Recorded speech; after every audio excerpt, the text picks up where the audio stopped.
Hello everyone and welcome back to a new video. In this video, I'm gonna show you guys how you can fix service due in Audi. This tutorial will work for all of the Audi A and Q models, so if you guys have any of these models, this solution will work for you.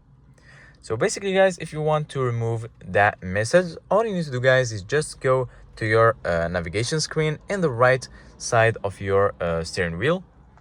I'm gonna give you guys a closer look like this.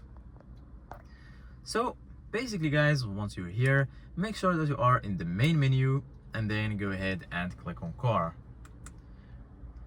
Once you click on car, you're gonna be here in the vehicle settings.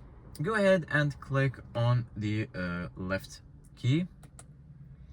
Then once you do that, you're gonna be here. Here you're gonna find vehicle settings, driver assist, AC, and lastly servicing and checks. Give it a click. Then here you're gonna find tire pressure, indicator, service intervals, and car information. So the option that we're looking for is the second one. Give it a click. And then as you can see guys, here you're gonna find the option to reset oil change interval.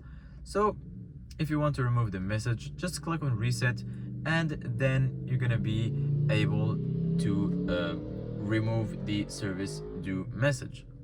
Thank you guys for watching, and see you guys in the next video.